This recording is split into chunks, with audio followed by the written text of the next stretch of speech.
cabangnya ini terus tumbuh ya setelah dilakukan penyambungan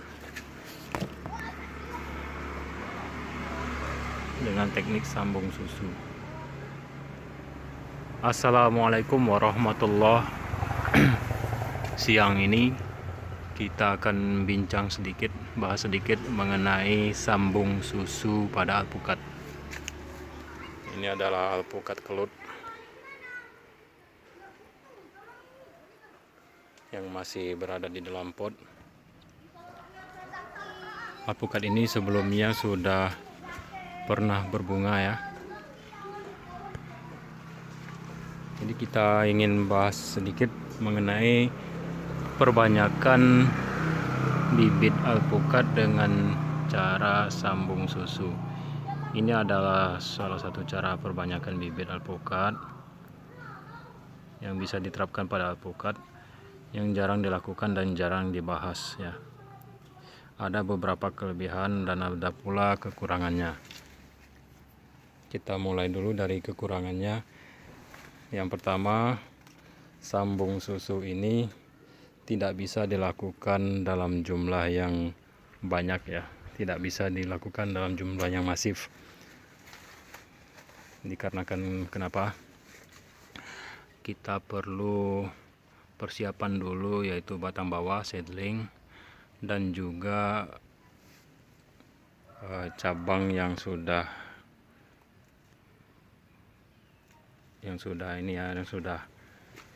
pantas untuk dilakukan sambung susu.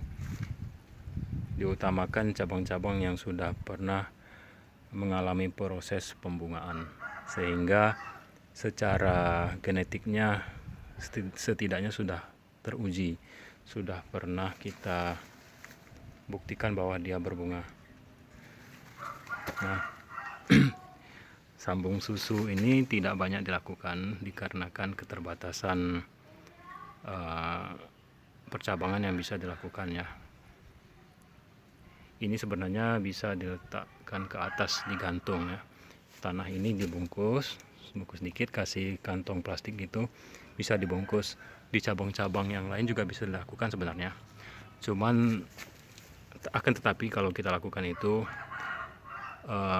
yang terjadi adalah menjadi beban tambahan bagi cabang-cabang alpukat. Bayangkan kalau ini digantungi, dikasih ini, kemudian cabang ini juga dikasih, digantung lagi dengan sambung susu, ini juga digantung sambung susu, kan menjadi jadinya kan berat kan, menjadi beban berat bagi indukan alpukat kecil ini. Jadi otomatis sambung susu ini tidak bisa dilakukan dalam skala besar. Itu adalah salah satu kelemahannya. Kemudian sambung susu ini itu baru satu kelemahan yang saya ketahui secara pasti. Mungkin jika ada rekan-rekan punya kelemahan lain, silakan tulis di kolom komentar.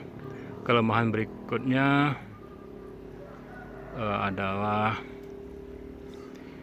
membutuhkan waktu yang cukup ya. Dikarenakan begini, ini kan cabang ujungnya ini tidak langsung dipotong dan tidak langsung disambung seperti pada sambung pucuk ya, atau sambung sisip.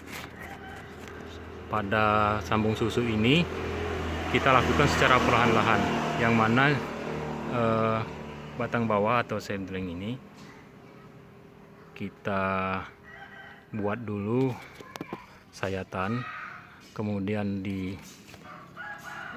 bagian yang akan disambung ini, cabang ini, kita juga buat sayatan menyerupai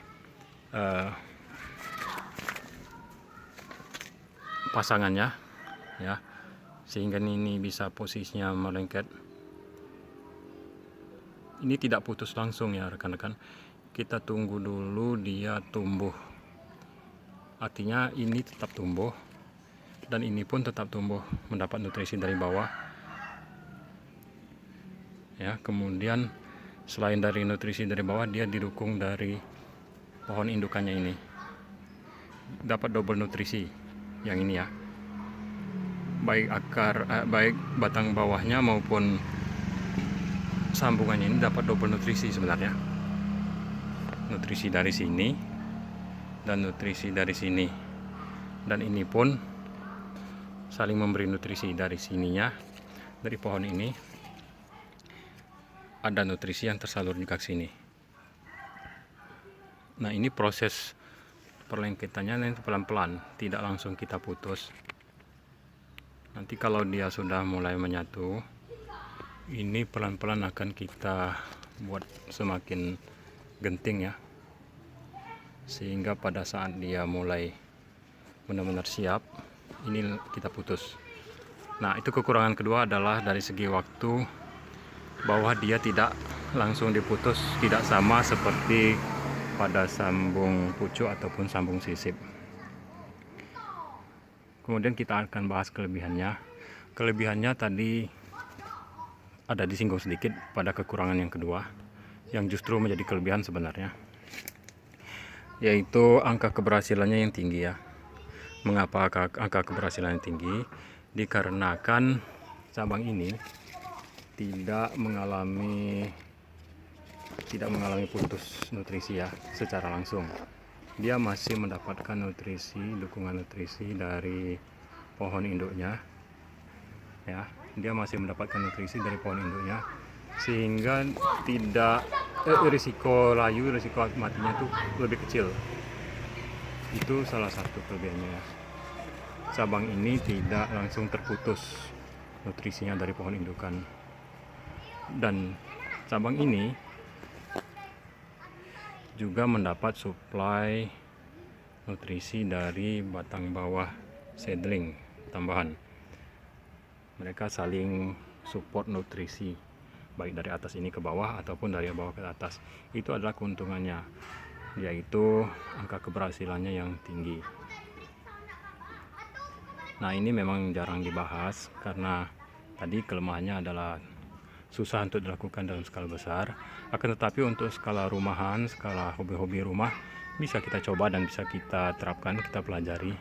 Apalagi untuk varietas tertentu yang kita sukai, yang memang yang sudah terbukti atau teruji berbuah, bergenjah, mudah berbunga, dan kita sayangi, kita ingin lestarikan, kita bisa coba dengan perbanyakan dengan sambung susu ini ya.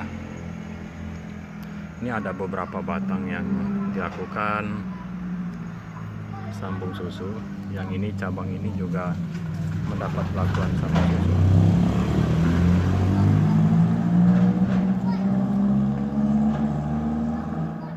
Ini juga sambung susu. Yang ini sambung susu. Yang ini juga sambung susu.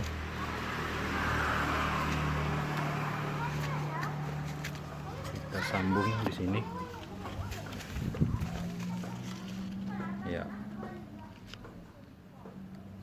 Keuntungannya adalah tadi bahwa cabang kecil ini bisa langsung mendapatkan nutrisi ganda ya, baik dari batang utamanya, pohon indukannya, dan dari pohon seedlingnya.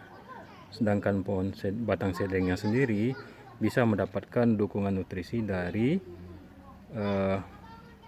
pohon induk ini, ataupun dari nutrisi dari cabang yang menghasilkan hasil fotosintesisnya. Ini saling mendukung, simbiosis mungkin istilahnya ya. Nah, itu salah satu kelebihan, keunggulan, dan beberapa variasi,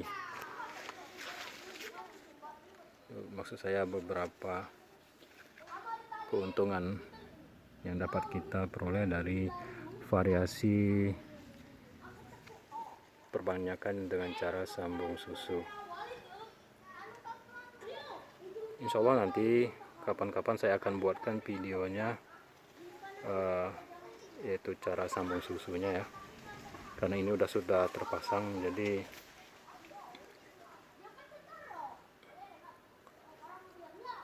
sayang rasanya untuk dibongkar. Ini pohon kecil ini sudah pernah berbunga ya, jadi memang kita tidak ragu lagi untuk memperbanyaknya karena dia sudah pernah berbunga sebelumnya. Apakah boleh dilakukan sambung susu pada pohon yang belum pernah berbunga? Ya boleh-boleh saja, silakan ya. Akan tetapi tentunya kita lebih yakin kalau pohon yang kita sambung susu itu sudah pernah berbunga atau pernah berbuah, malah itu malah lebih bagus. Tentu saja kita yakin. Kalau kita mau lakukan sambung susu pada pohon yang belum pernah berbunga, ya silakan. Saya rasa tidak masalah. Hanya saja nanti mungkin dari segi waktu kecepatan untuk produksi buahnya mungkin sedikit lebih lambat. Itu saja sih. Nah, demikian video singkat siang hari ini, tanggal 8 Juni 2022. Semoga menjadi inspirasi bagi rekan-rekan semua penghobi penanam ataupun pemula berkebun bertanam alpukat seperti saya. Terima kasih atas perhatiannya. Insya Allah kita jumpa di lain waktu dengan video-video lainnya, dan semoga bermanfaat. Lebih dan kurang saya mohon maaf. Assalamualaikum warahmatullahi wabarakatuh.